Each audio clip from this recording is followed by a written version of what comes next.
This is Talkin' Mule Deer with your hosts Steve Belinda and Jody Stemler. Talkin' Mule Deer takes you on a journey to learn more about the Mule Deer Foundation, mule deer and black-tailed deer biology and management, tips and tactics for hunting, conservation issues, and even features some of our corporate and celebrity partners.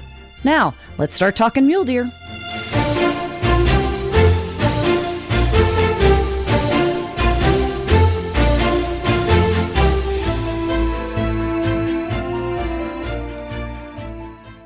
Hey, this is Jody Stemler. And I'm Steve Belinda, and welcome back to another episode of Talkin' Mule Deer. Hey, Jody, it's a new year. It is a new year, and it's a new season. We are in season 5 of Talking Mule Deer podcast. How did we make it this far? I don't know. I thought we'd get fired like episode 2, year 1, but so far, our new president and CEO hasn't, cut us out of there. But maybe after this one, after we interview him on today's show, that may change. Joel, how are you doing today? I am good. It's good to be back with y'all. Well, thanks for being on. And we have another special guest today. We have the Western Hunting and Conservation Expo director, Ray Crow. Ray, what's going on, buddy? Well, just preparing for a little event that we hold here in Salt Lake City, Utah. You're not too busy these days, are you? Maybe a little busy these days, but that's all right. Keeps me out of trouble. So, Jody, we wanted to kick off season 5, episode 1 with, a quick look back on 2021.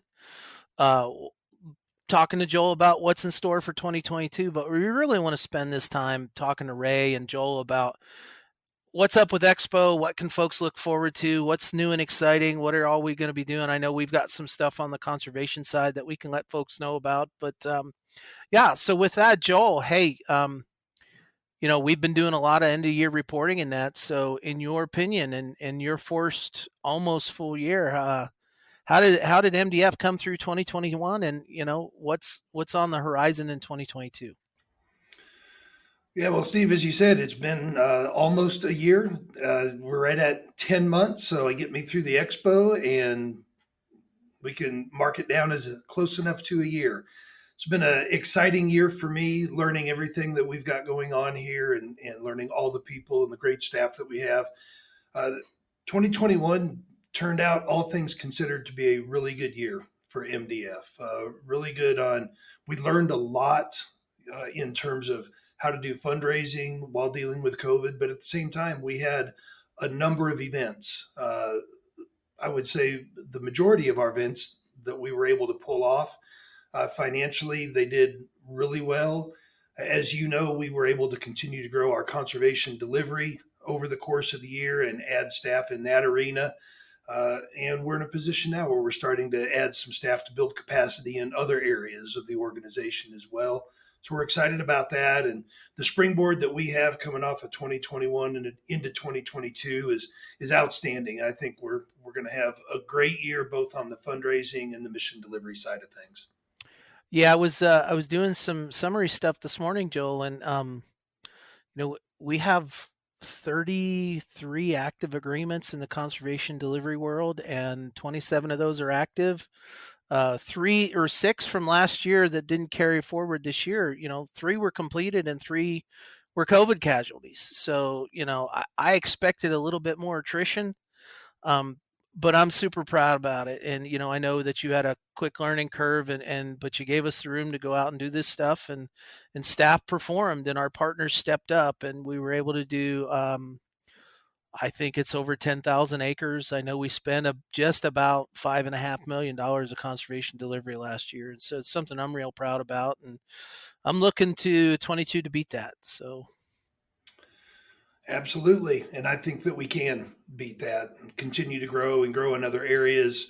One of the things that we did this last year was we upgraded the website, and now we're really starting to put more and better information on there and can communicate better with our folks about the story that we're telling. And so a focus for the new year is going to be improving that storytelling, making sure that we've got good information out there in a timely manner and in a format that people want to read and learn about what we're doing. And I think if we look back on the last 2 years in COVID,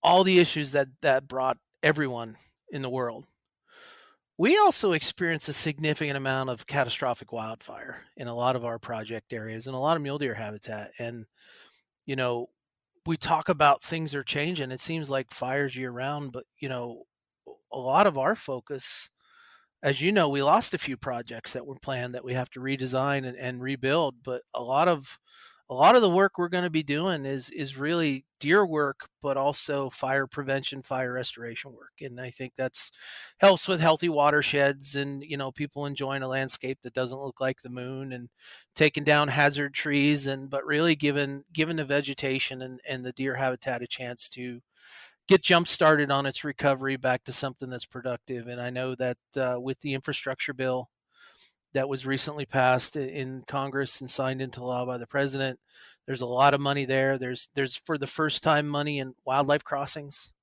um, at the federal level dedicated for that. And so, and it sounds like they're lining up to even put more money on fire resiliency, fire durability approaches, fire restoration, and a whole lot of other things that we're going to be able to parlay into deer habitat work. So it's really exciting from my perspective. It is. It is very exciting times, and the legislation and the funding that's coming from that you mentioned is incredibly important and provides tremendous opportunity for us.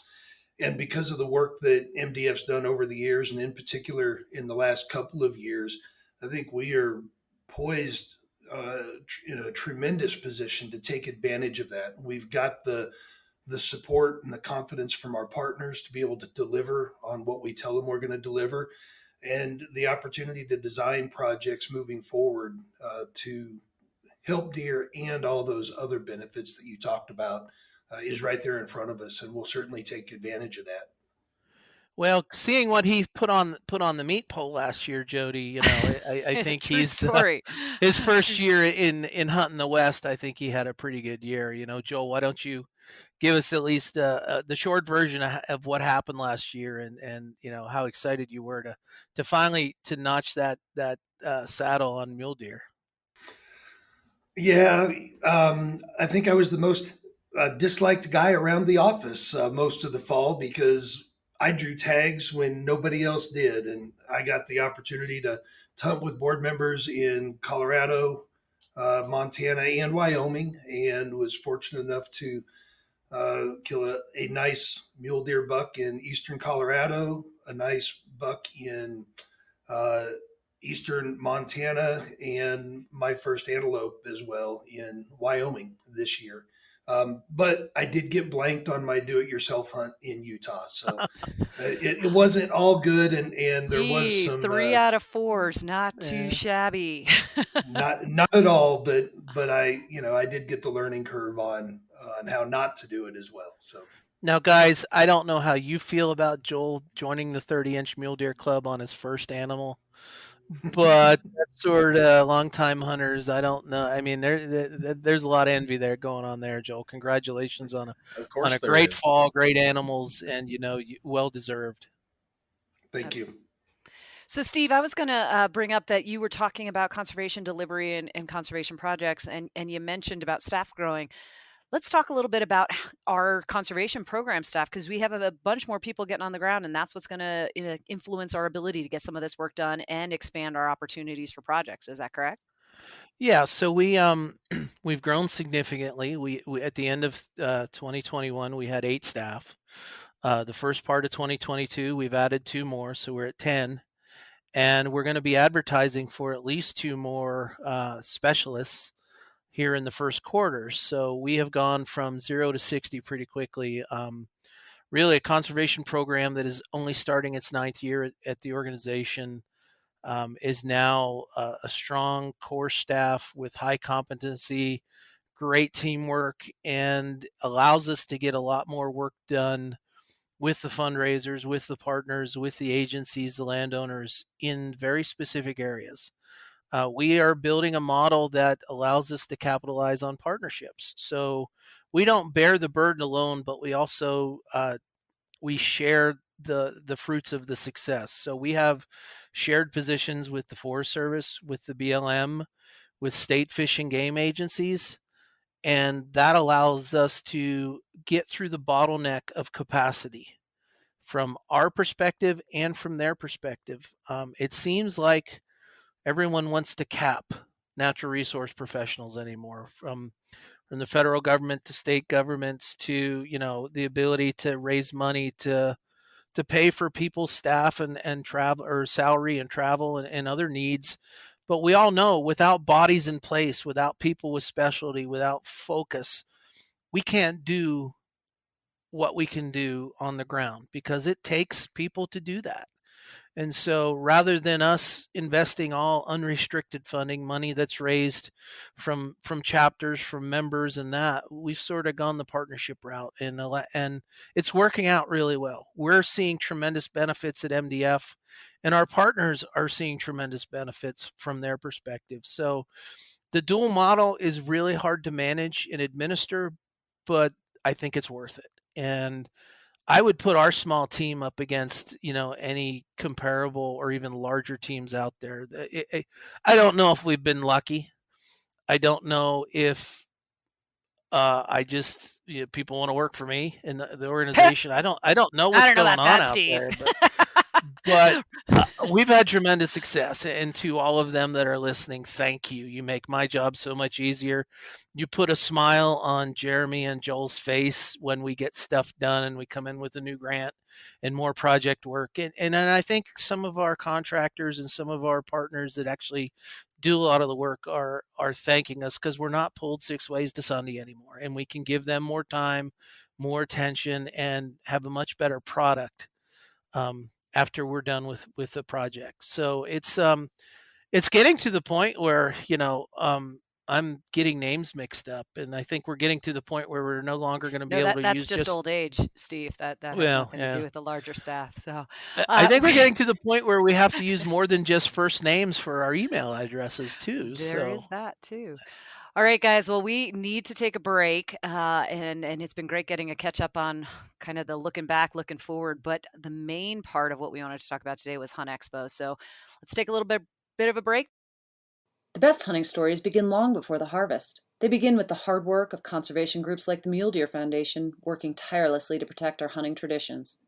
As a proud partner of MDF, Vortex Optics is dedicated to improving your experience in the field by offering you rugged, innovative optics and apparel backed by our VIP warranty, our unlimited lifetime promise to take care of you whenever you need us.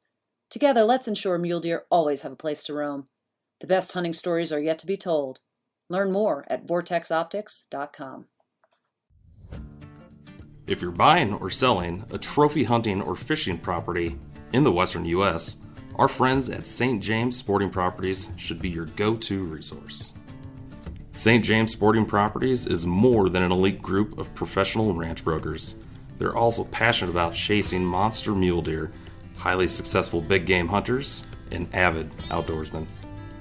When you combine their passion and expertise in the outdoors with their industry-leading marketing program, you're guaranteed to have a first-class experience.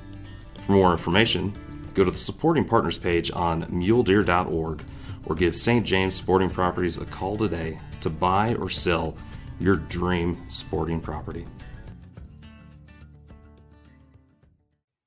All right, we're back from our short break hearing from our supporters, and I wanted to get into talking about Hunt Expo. So it's on. It is on, absolutely.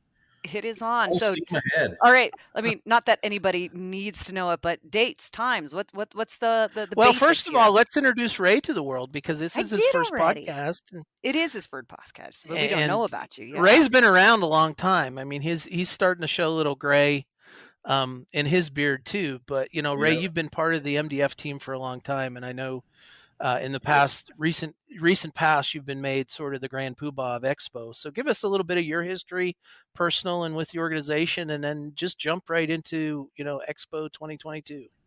Sounds like a plan, Steve, and thanks for having me. So yeah, I started with MDF back in 2006. So I've been here for a day or two. I played various roles throughout the organization, all of which was very rewarding and educational. So it's been a nice role or road to the Expo path for me because I was involved from the very beginning, the very first Western Hunting and Conservation Expo that was in Salt Lake City, Utah. I was fortunate enough to be there at the first one, and it's been exciting to see it grow and evolve into what it is today. With 2020 numbers of approaching 60,000 attendees walking through the exhibit hall, enjoying the exhibitors and what they have to sell. It's been awesome to go from less than 100 to almost 500 exhibitors. So it's quite the beast. I wouldn't change anything as far as the path to get me here. But yeah, the last couple of years I've had the privilege of taking on the role of director. So yeah, and Ray, you kind of undersell a little bit. Obviously, you have been involved in Expo all along, and a lot of the improvements and growth can be attributed to the work you and Shauna have put in to make this such a great event. And I know that obviously with a year off, we're all very, very excited to get into the Expo hall. So let's get a quick rundown. What, 10 to 13, February 10 to 13? Yes, ma'am. February 10th through the 13th of 2022. Exhibit hall hours are 10 to 7, Thursday, Friday, and Saturday, and 10 to 4 on Sunday. That is where you come to do all things Expo. You can apply for the 200 permits. You can visit with your buddies. You can enjoy the evening events. We've got a pretty good lineup for entertainment this year. But you better get your tickets quick on that one because we're moving fast on that. So, which is a good thing. Why don't you tell us a little bit about what are the evening entertainment? Because that's always been a spotlight for Expo, and I know we've changed that up just a little bit this year. Sure. So we've changed up a little bit of the format. That's something that's been newly added this year. Wednesday night, which is before the show opens, is when we're going to welcome our exhibitors. Throw them a little party of appreciation to make sure that they understand and know that we appreciate them and their longevity of being there and their support of the organizations and the organization as in whole. And then we move on. Ray, I'm going to cut in right here. In the past, we've heard about the numbers in the waiting list. Is that still the case? Are we still growing? Are we still like a desired place to come for these exhibitors? Absolutely. I mean, it's a list that varies anywhere from about 70 to 110 people that want to be on that list to get into the exhibit hall floor at any given time. I mean, we've had some unfortunate things that's happened over the last couple of years with various businesses that may or may not be able to even be here, whether it's COVID restrictions on travel or whether their businesses was not able to fight the fight get through there. But we always have a really good diverse waiting list to fill those spots. We've been sold out numerous times this year just based off the fallout of anything that's happened and then the resale of it. So yes, we have a really strong following, a lot of desire to be within the halls of the exhibit hall, and I think that will only grow. I don't think we're going to slide back from that for sure. So how many exhibitors do we have? Is it 400? I mean, what are the numbers? 470 exhibitors on the show floor right as of today. You take into just the 10 by 10 spots that a normal you look at a trade show with a 10 by 10. There's in the existing floor plan there's 1,110 10 by 10 booth spaces. And so with the large exhibitors that occupy more, that's where we get down into the, where we're at about 470 exhibitors that occupy that same amount of space, which is nice because we have the big boys on the block coming into our show, the Weatherbees, the Vortexes, the Federal Premiums, all the ones that are fantastic supporters of conservation. They realize that, our crowd is the crowd that they need to be in front of. And that tells a lot to the general public of the type of show that they can expect to come into for sure. So we've got the welcome back night. You've talked about the Sure. hall, and then keep moving on through the week. Okay, yeah, and then Thursday is a new event. So Mule Deer Foundation and Sportsmen for Fish and Wildlife are going to host what I've been referring to it as is a banquet on steroids. So it's just going to be a fun-filled games of chance type of fundraising event, and the committee that's putting that together have got some great games and prizes. It's going to be fun. It's just a fun event. You can get that ticket for about $75.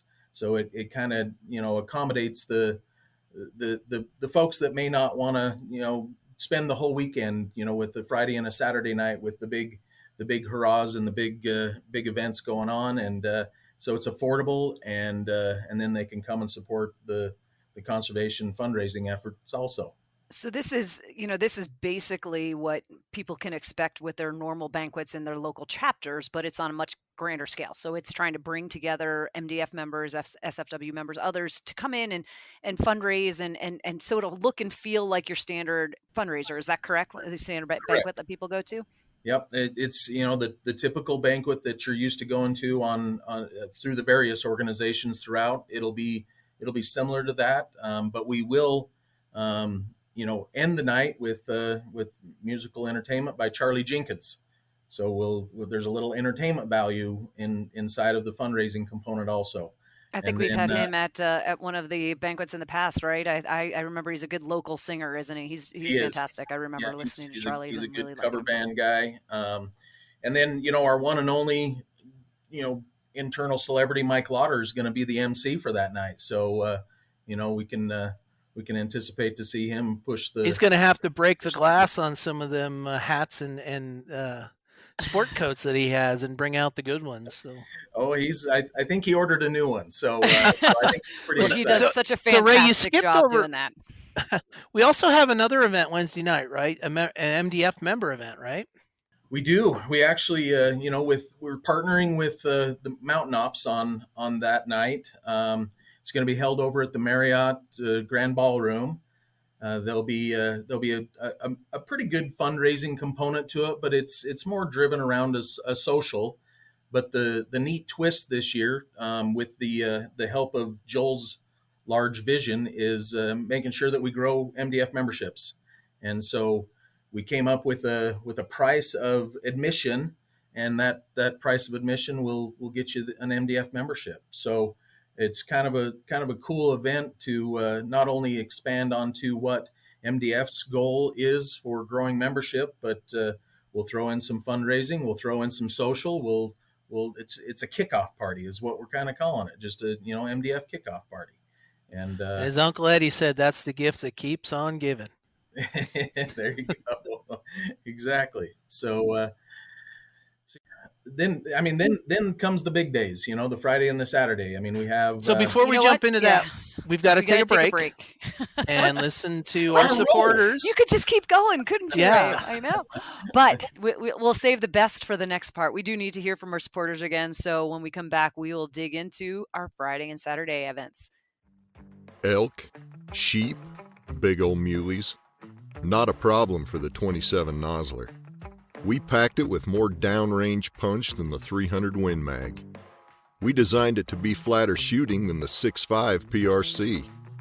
The 27 Nosler is everything you've heard, all that you've asked for, and plenty more. So enough talking. Check out the numbers for yourself and see what makes the 27 Nosler such a beast at nosler.com. All right, we're back. Thanks for your patience, Ray. I know you really wanted to talk about what's going on Friday and Saturday night. Exactly. We're getting to the good stuff. Events. I mean, this is the good stuff. So yeah, we offer a Friday day auction that has grown tremendously over the years. Also, it's a quick sale of lots of great items, but from bows to guns to conservation permits to state permits. I mean, there's a lot of stuff going on there. Friday also has the ladies luncheon, which this year is, Kentucky Derby themed. So, big hats and mint juleps there. Yeah. You betcha. Yeah, exactly.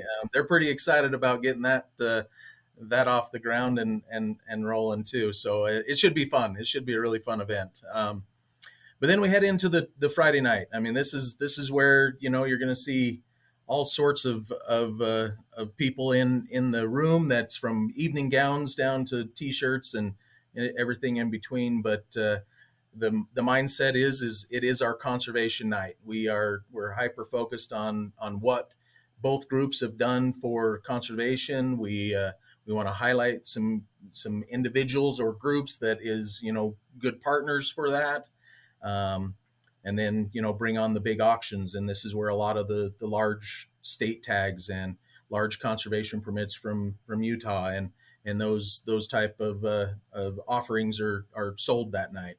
And then weaving in between everything is our keynote speaker, which happens to be Mr. Marcus Luttrell. So we're looking really forward to having him speak and tell his story.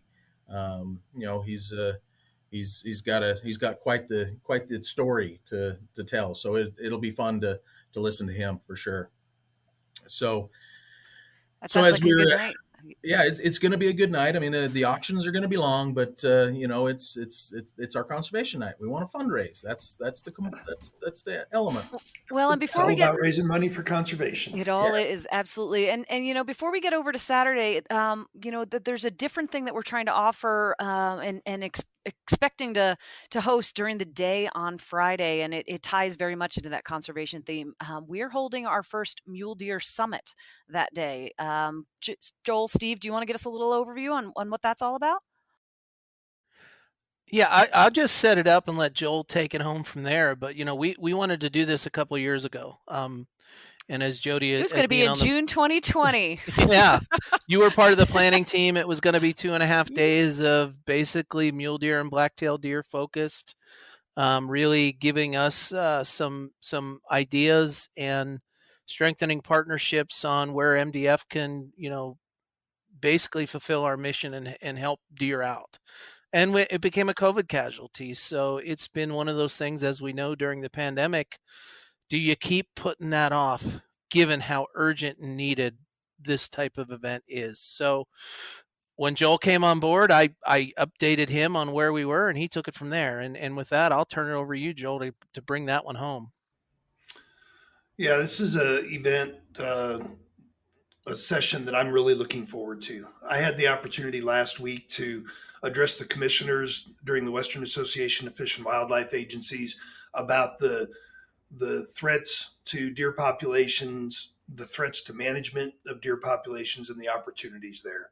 And I really started to view that as a springboard to what we want to accomplish at the Mule Deer Summit. And so we've got a great lineup of speakers to come in and talk to us about what some of those threats are, what some of the new technology that we're using to learn more about mule deer and how they use the landscape. Talk to us about CWD, the challenges to management and the challenges that agencies have. And that'll be a morning session on Friday that'll be open to the public. Anybody that wants to come and learn more about mule deer threats, opportunities, management, that'll be the place to be on Friday morning. And then on Friday afternoon, we're going to take the advantage of having a number of state wildlife agency directors and federal agency officials that'll be at the expo. And during an invite-only session, we're going to talk to them about the opportunities that exist as a result of the funding that we talked about earlier through the infrastructure bill, how we can put that on the ground to do good work for mule deer and black-tailed deer, and really talk about how MDF can help mesh those partnerships between the state agencies and the federal agencies, help to get this work on the ground, and how we can be better partners to all those agencies. So this is a new twist to Expo. We've always had the Mule Deer Working Group there to talk kind of the technical side of things. We've had some meetings with our federal agency partners to talk about the work we want to do, but this is really taking that to the next level and helping to engage the public in what the issues and the opportunities are. So I'm really excited about this opportunity. I think it's going to be really great. And just to confirm or clarify, we're still holding the Mule Deer Working Group and the federal agency partner meetings. Those are still going on. We're just expanding on this, increasing the opportunity for the public to get involved. Right now, we have a couple of really good speakers lined up. I know we've got Ike Eastman is going to be speaking there, as is Jim Heffelvinger and a handful of other folks that have a tremendous amount of experience in mule deer conservation. So this is very much a new aspect of what we're going to do at Expo this year, and I think it's going to be really exciting. Well, Yeah. the neat thing about it, Jody, is we're going to have decision makers there.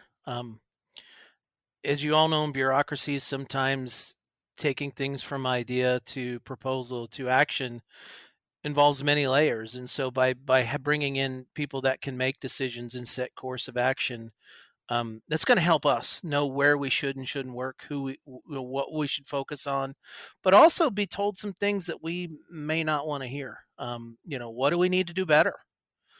Where are we missing something?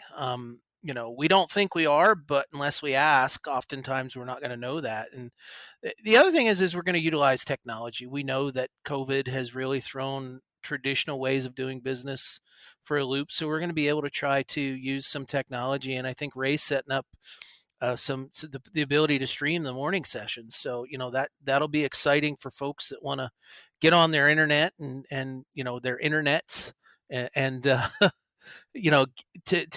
yeah, and hopefully we can record that and then have it, because the panel sessions do have some people that really know what's going on, and hopefully out of all of this, we're going to do our job better. And though this summit is just mule deer, we plan on doing the same thing for black-tailed deer at a later point in time.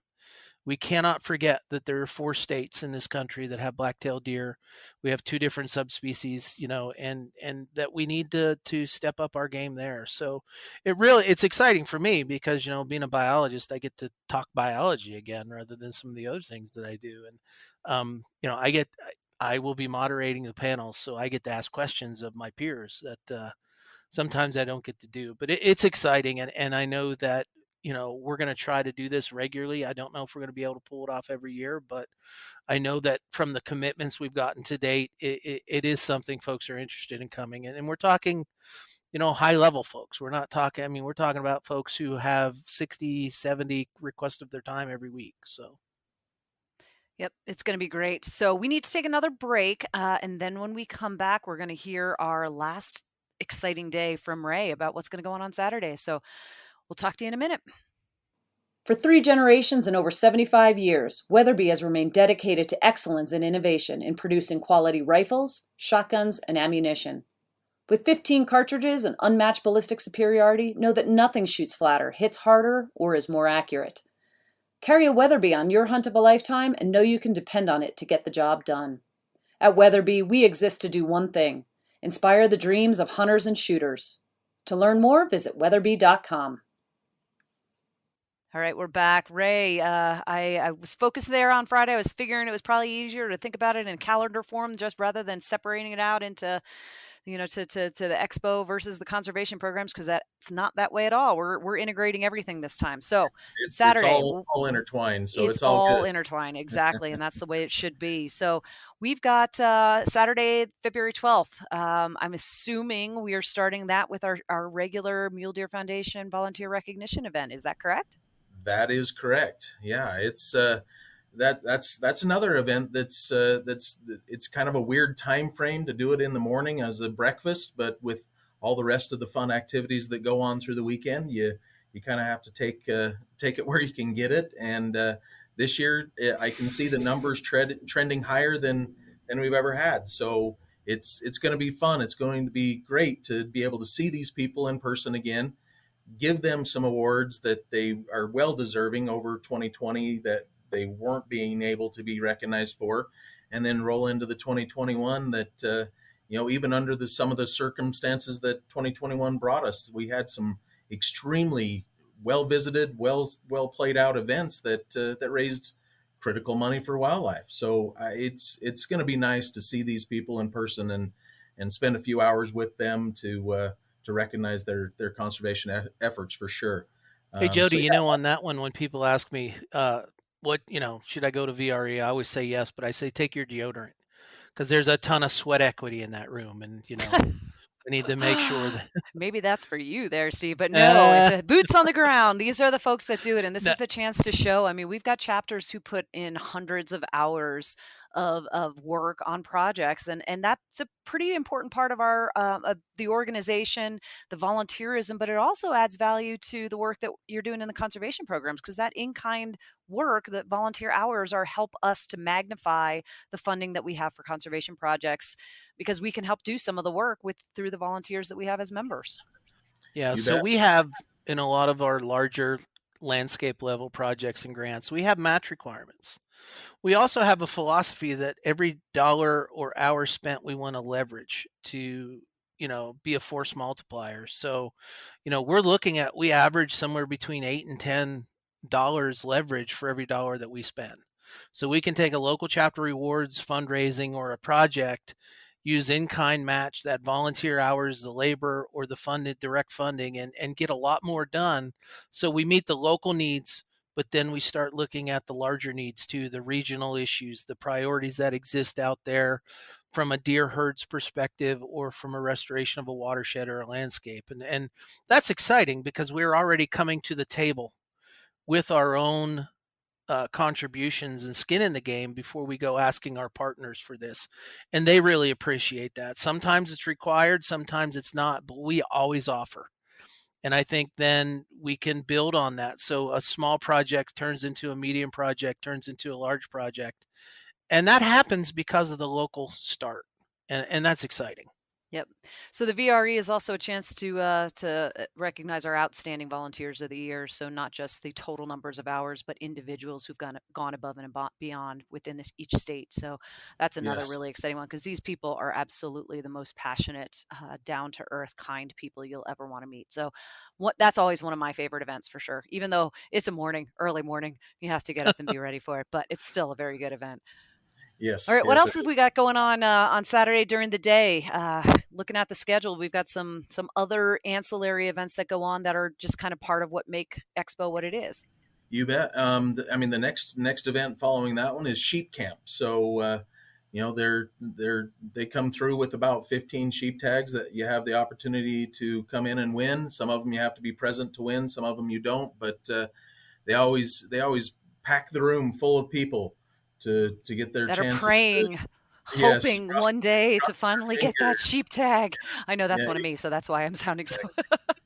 Yes, and so that's a really fun event for the sheep hunting lovers, to try to get their last one to make their full curl, or whether it's their first one to get them on the docket. How many first. tags have you guys drawn? Oh, sorry. 0. Let's see if Joel's good luck carries over to sheep this year. Jeez. Right? Yeah, exactly. I'll decline to answer that question. But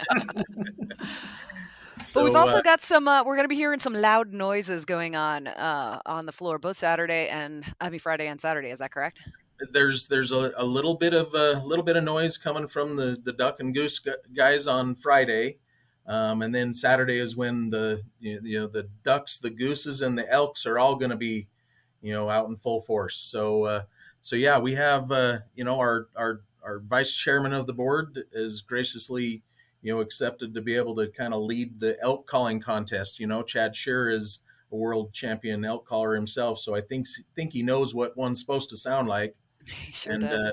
So he takes that event on and runs with it, and we have some different divisions from Pee Wee to Pro, and he does a really good job on getting that organized, and of course we get to hear the beautiful sounds of fall all throughout the halls. So yeah, we got that one, and the duck and goose calling is going on at the same time. We did put them over in a little different area, so we didn't have to hear as much of that, because that's not beautiful sounds of the fall like the elk is. But anyway, hey, now it depends on who you're asking. That event is an amazing event. It's actually on the path for these individuals to head to the nationals. So they'll take 2 winners from this duck and goose calling region champion and head off to nationals. So it's a staple event for that crowd, and they have really good turnout. So it's a lot of fun for them. And we didn't touch on it too much in for Friday, because I know that the Mule Deer Summit is taking the place of some of the seminars for the morning, or at least in some areas. But we do still have seminars, right? We have some of our celebrity and professional hunting type people who are going to be providing tips and tactics and ideas on what to do. You bet. Yeah. And we have that full schedule up on the website, but probably the best way for our listeners here is to download the Hunt Expo app. That has all Expo, all things that gives them the room numbers and where they are and who they are and where to go to gain their knowledge from, whether it's the seminar professionals or educational from the Deer Summit, or wanting to listen to the ducks and gooses or participate in the elk. So that would be geese. Yeah, it's ducks and geeses. Gooses, geeses. It's plural, Jody. Right, geese, plural geese. So that's right. So we can find that app organization on the Apple and the Google web stores. Yes. And is there a link at the Expo, the huntexpo.com website to that app also? Yes. If you go to the seminar section, it has a link there, and there's a link pretty much on every page to get to the Hunt Expo. But if you just search Hunt Expo in either your Apple or Google Play Store, you will see our beautiful new logo front and center. Download that and get all the latest information for sure. Cool. All right, Saturday night. Yes. So yet again, another, amazing fundraising element, but it's our grand finale. So we don't do as many tags that night because, we try to bring in some entertainment value, some boot, scoot, and boogie, and I've seen Jody, get up on the dance floor and, well, that's, we better see that. That's, that's like riding the bronze in the back of the room. It's got to happen every year. So. I certainly like to swing dance. Yes. So this year we were able to get Landco. There are a lot of people that says I haven't heard of Landco, and actually you have. Yes, you have. You just need to Google their songs. They were right before the Greatest COVID Love hit. Story, isn't that one of them? You betcha. Yeah, I thought that was Taylor Swift. No. Sorry. Uh-oh, you're tipping. You don't want me to start teenagers. You don't want me to start. I have a teenage daughter, so you can tell what what plays here on our home stereo. On that, Steve. So yeah, I've seen he's got the channel on his Sirius. I betcha. So yeah, we've got Landco coming in to kind of send us off into the sunset for the final night. They should be very, very entertaining, and I'm looking forward to having them there. So once Ray, we're running out of time here with Jody. But there is something that I want Joel to address, because this comes up time and time again: the auction tags, the $5 entry fee, and where does that money go? I have changed my tune on that. The more money we can get for conservation, I don't care how we get it. We need to be out there funding this stuff. But Joel, can you give us give us the skinny, how you look at the money when it comes in, where does it go, and how important is it to conservation, particularly for MDF and the states and the partners? Yeah, Steve, I appreciate you bringing that up. That is one of those topics that people always ask about. And we're the venue to sell a lot of these tags. And these tags raise a tremendous amount of money for conservation. That money, the majority of it goes directly back to the states. On average, MDF or SFW, depending on who has those tags, keep about 10% to help offset our administrative costs of helping to sell these.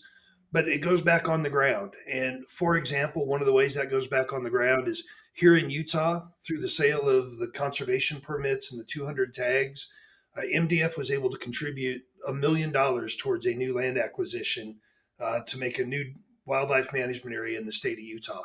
And SFW made a large contribution. Elk Foundation and other organizations also contributed money that came from these tags.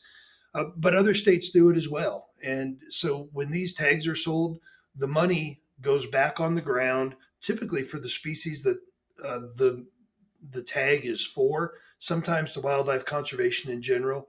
It does a tremendous amount of good out there on the ground.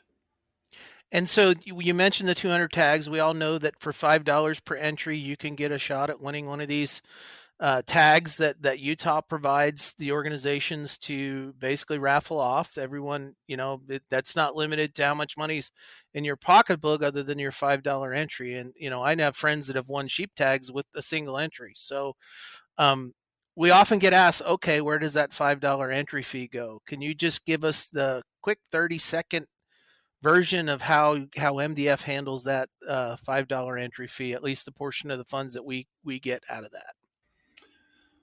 Yeah, I mean, the simple version of that is that there's a portion that we can keep for the administration, but the majority of it, basically, lack of a better way to put it, goes into escrow with our organization or with SFW, and we have to submit how we want to spend that money in conjunction with the agency to do good wildlife related projects on the ground.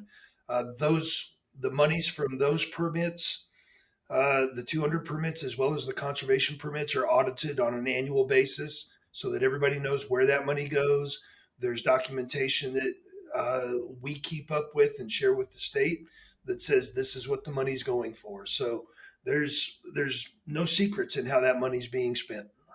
Well, and in my tenure, I can tell you, Miles, your predecessor, our former CEO, and you are really have some discipline about it's got to benefit, deer in the state of Utah. And, Absolutely. I know we've been criticized that we don't let folks know, but I guess what we're letting folks know is hey, we're letting you know that this is an open book and we're not running off and doing bad things with this money. We are putting it back on the ground.